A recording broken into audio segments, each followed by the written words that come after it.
become the oldest fighter to win a world welterweight title. Amazing accomplishment that I never thought I would accomplish. But know that God is good all the time. That's why I gave all glory to God. Talk Nation, let's jump right into it. Adrien BRONER versus Manny Pacquiao. AB is a dog. Let's start there. Yes, he's had some losses. Adrien BRONER has never been stopped in his career. He has never been knocked out. He's been hurt, but he has never been stopped or knocked out. So keep that in mind as we explore and we talk about his loss to 8th Division World Champion, Filipino legend, possibly the president, center of the Philippines, Manny Pacquiao. Now, when these two fantastic competitors went at it, Manny Pacquiao was 40 years old. AB was like 28, 29. And I know Adrien BRONER is on a pursuit. He wants to be a champion again.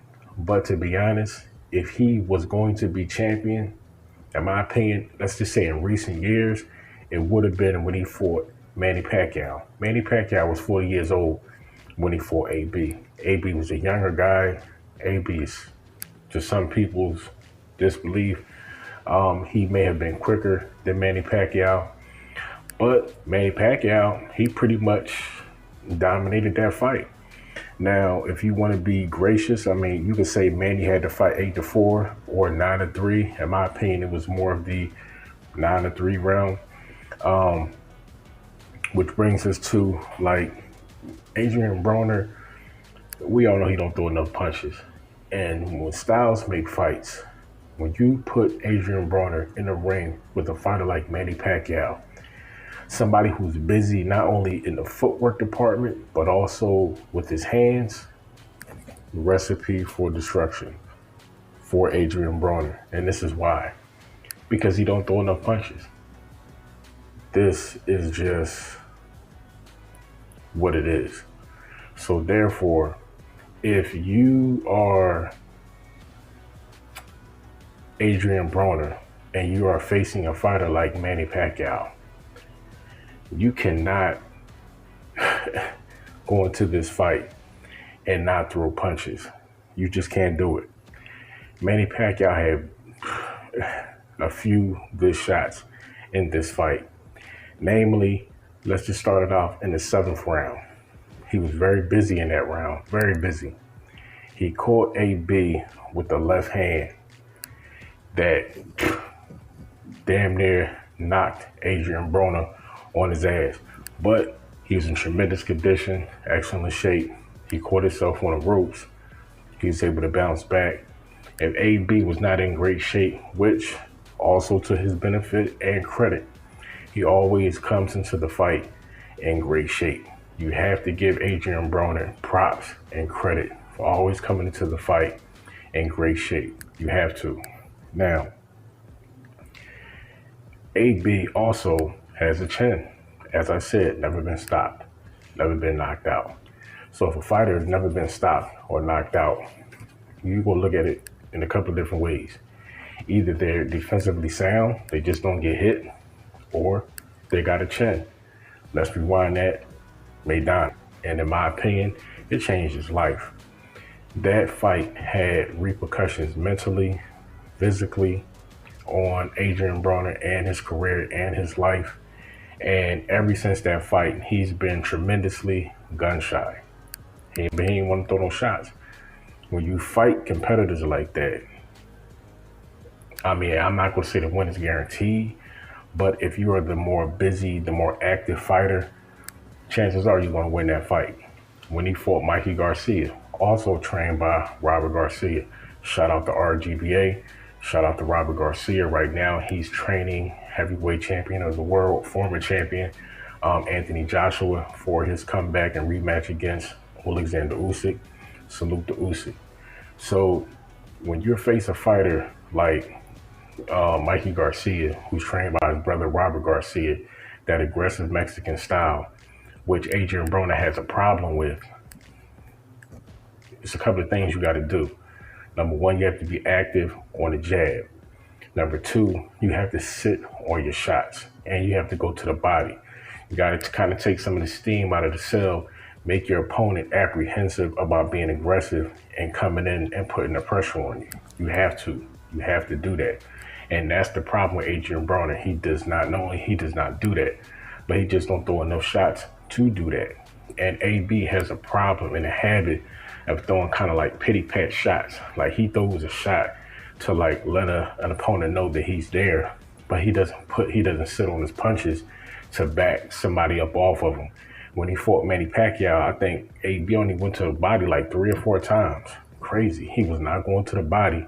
Manny Pacquiao is quicker, he's explosive, and he's shorter than you. So therefore, going to the body is one of the keys of victory, or should be one of the keys of victory for you. This is Adrien BRONER, but he did not do that. I think the best punch, in my opinion, that he caught Manny Pacquiao with was when he was in the corner. I believe he caught him with the left hook as Manny was kind of coming in, and Manny was kind of like coming in. He was kind of like dipping a little bit, and as AB was turning out of the corner, he kind of caught him with an inside check left hook, and Manny caught it. He ate it, and Manny kept the pressure on. He kept the pressure on throughout the fight. Another key and another advantage for Manny Pacquiao. If you guys know Manny Pacquiao and his style of how he fights, Manny Pacquiao is actually aggressive. And the fact that he throws punches like he throws, even at the later stage of his career, was impressive. He was the oldest welterweight champion, holding the WBA belt, which miraculously he lost to Dennis Ugas because he was inactive, because he was dealing with certain situations, and you know what I mean, like political situations, boxing situations. But that's either here nor there. I still don't think the situation should have went down like that, because ultimately, when he couldn't face Spence, he had to wind up facing Ugas, which I still believe to this day is a setup, and Ugas beat him. I believe Manny Pacquiao mentally, physically, also talked about this spiritually. He was ready and prepared for Errol Spence. So when he had to face Ugas, that threw a monkey wrench in him and his camp whole game plan. That's in my opinion. And Manny, being a champion, a true champion that he is, he didn't back out. He accepted the fight, he fought, and he lost. He won pretty decisively. He did beat Manny Pacquiao.